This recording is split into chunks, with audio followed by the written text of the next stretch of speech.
কবি মল্লিকা সেনগুপ্তের লেখা কবিতা আমার রবীন্দ্রনাথ।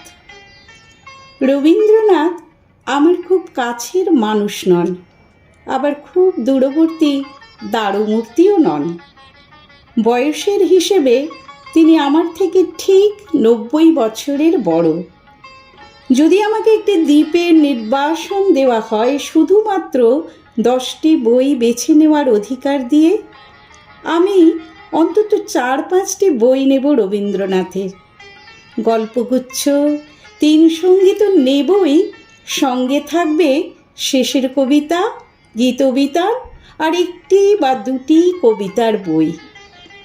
যদি 11 বা 12তম বইটি তুলে নিতে বলা হয় শেষ মুহূর্তে, তাহলে অবশ্যই নেব বিসর্জন বা ডাকঘর, শ্যামা বা রাজা, রবীন্দ্র জীবনী বা ওকাম্প রবীন্দ্রনাথ।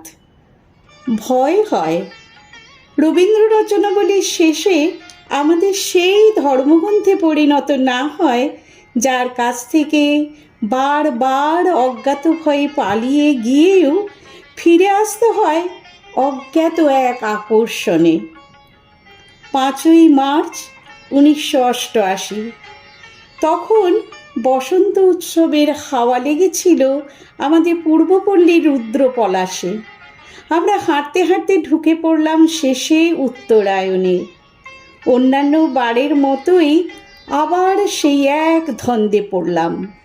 এই খিলান, এই প্রকৃতি, এই সংস্কৃতি, এই নগরী তৈরি করেছেন একজন কবি।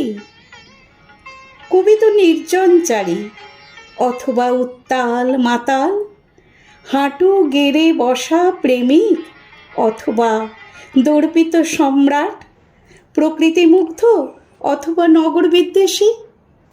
কিন্তু এর কোনোটাই নন রবীন্দ্রনাথ।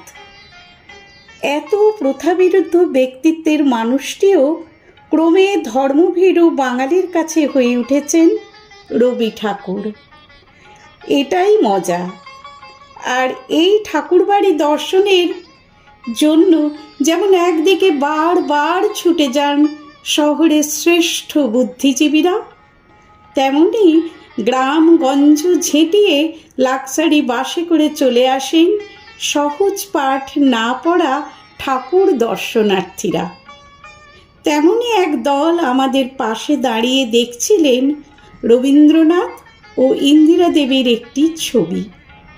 ওই অবোধ ভিড় থেকে ছুটে এলো একটি মন্তব্য, দেখ দেখ ইন্দিরা গান্ধী আর রবি ঠাকুর। আমার পাশ থেকে পম্পা তখন থাকতে না পেরে বলেই ফেলল, দেখুন উনি ইন্দিরা গান্ধী নন, উনি রবীন্দ্রনাথের ভাইজি ইন্দিরা দেবী। কিন্তু মন্তব্যকারীরা আত্মবিশ্বাসে ভরপুর।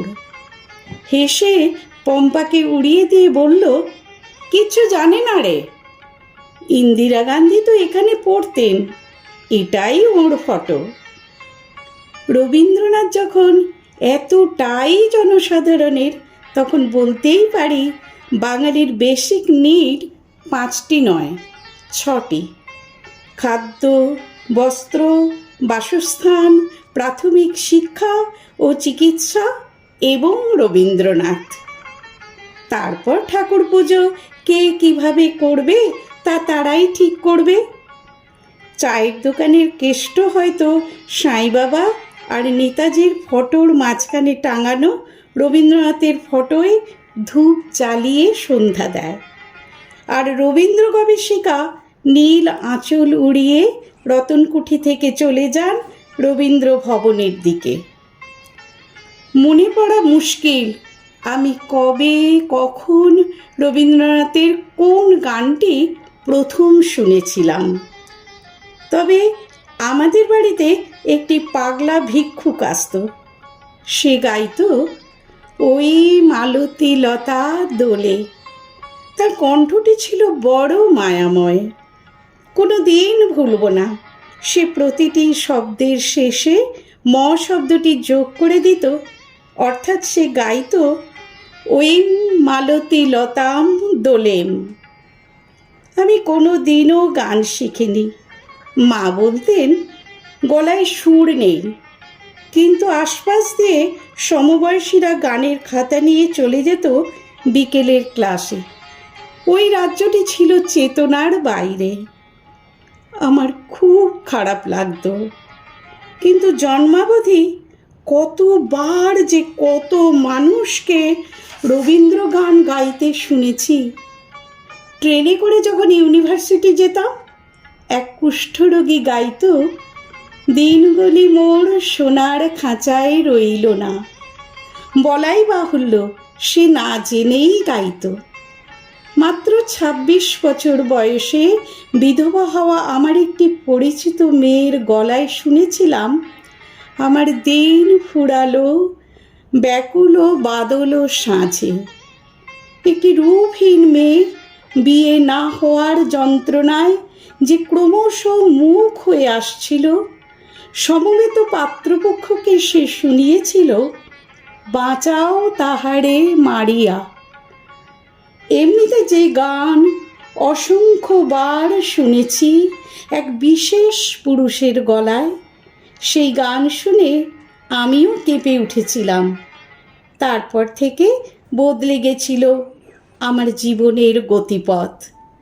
লোকালয়ে যেভাবে ধীরে ধীরে বন্যার জল ঢোকে এবং যেভাবে জনপদ তলিয়ে যায় জলের তলায়, সেইভাবেই ধীরে নিশ্চিতভাবে আমরা কখন ডুবে গেছি গীতবিতানের সেই অসামান্য লিরিকগুলোর তলায়।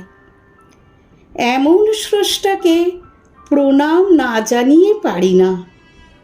তার সামনে স্তব্ধ হয়ে দাঁড়িয়ে থাকতে হয়।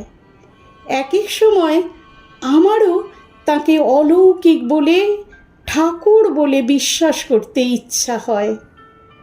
তাকে অর্ধেক বুঝে অর্ধেক না বুঝে মনে হয় তিনি এক অতিকায় টেরোডার্কটাইল, যার প্রাগৈতিহাসিক ডানার নিচে নিশ্চিন্তে ঘরকন্যা করছে আমাদের আবহমান সংস্কৃতি।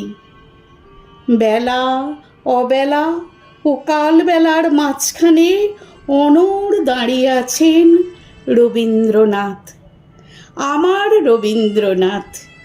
তাকে প্রণাম।